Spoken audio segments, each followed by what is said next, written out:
Magandang tanghali po, maupo tayo lahat. Kagalang-galang na Governor Alfonso P.A. Boy Umali Jr. Ating pong Vice Governor Merlito Dolor. Siyempre ating butihing kaibigan Doy Liatson. Doy, papasalamat nga pala ako. Napansin ko yung tarpaulin mo sa harap. Ang ayos na litrato ko. Sa Kapitolyo kasi parang dumami yung ano ko eh.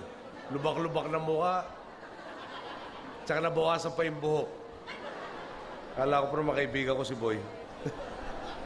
Nagalang-galang na Congressman RGB Rod Valencia at si Ray Umali, talagang mga tapat nating kasamahan. Mayors from the different municipalities of Oriental Mindoro, fellow workers in government, honored guests, ladies and gentlemen, magandang tanghali po sa inyong lahat. Ito yata ang unang-unang pagkakataon ko makabalik simula nung kampanya.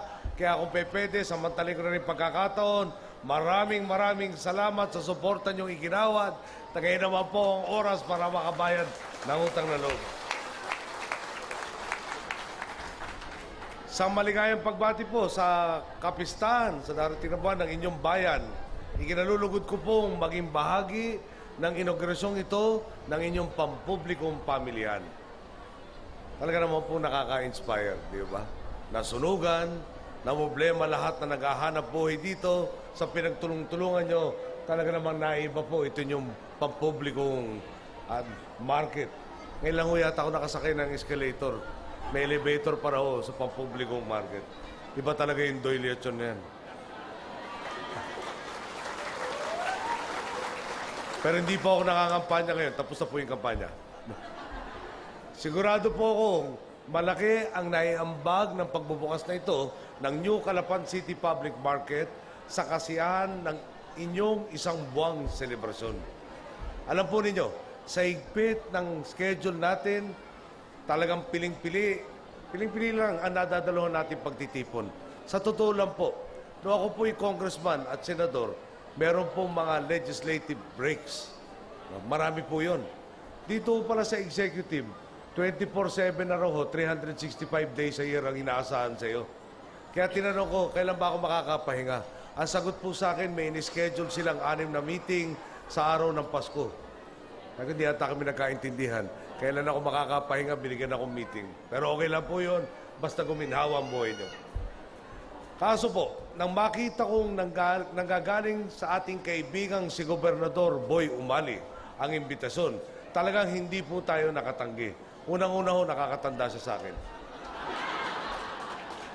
Alam niyo po kasi, isa si Boy sa mga pinunong minsang naharap sa isang sangandaan.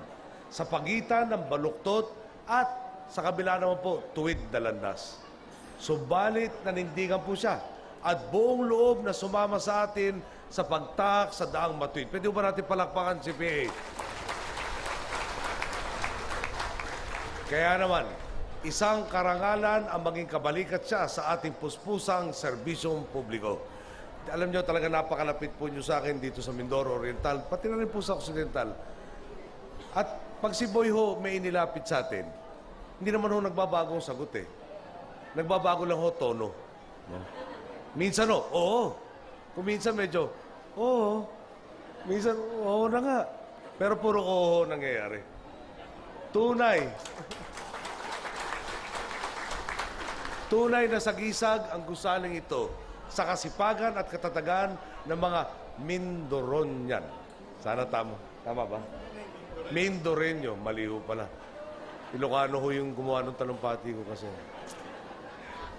Ilang beses magtinupok ng apoy ang inyong naipatayong pamilihan. 3 beses ang araw po. No? Hindi kayo nagpatinag. Bumangon kayo at muling nagsumikap. Sa pangunguna ng inyong mahuhusay na lokal na opisyal, sa pamumuno muli nung nakakatanda sa ating si Boy Umali at yung nakakabata sa ating Mayor Doy Liatson. Mga 2 buwan yata ang bata niya sa akin.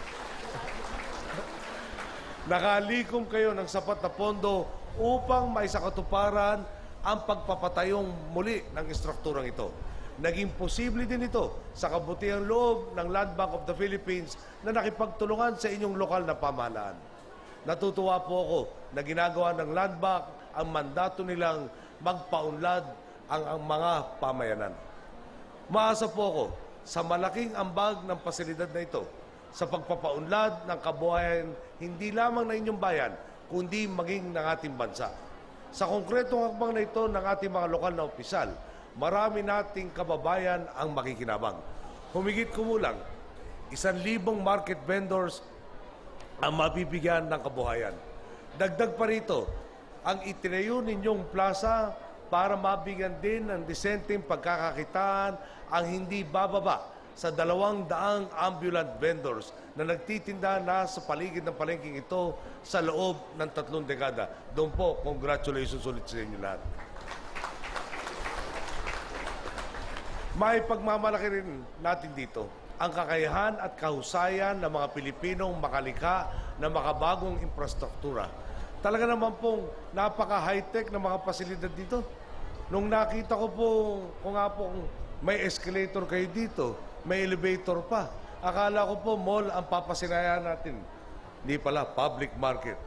Hindi na po ako magugulat kung sa susunod ay may madadatan na rin tayong sinihan dito. Baka ang artista pa, si Boy Mali.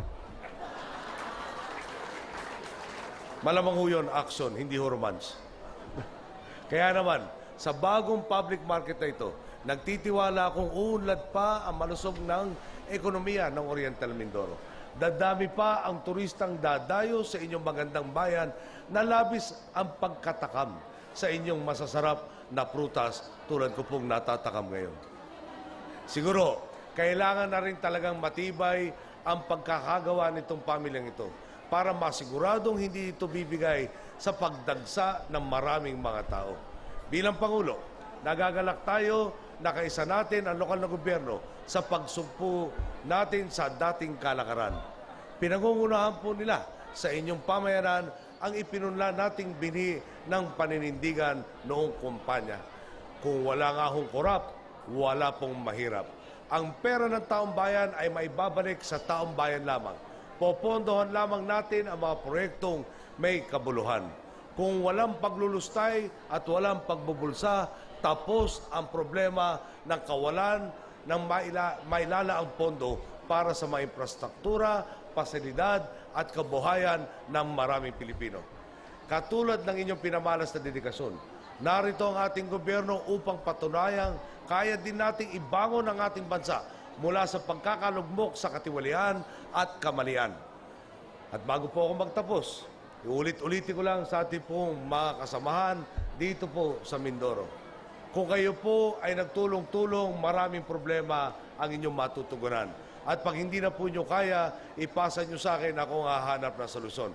Maraming salamat po.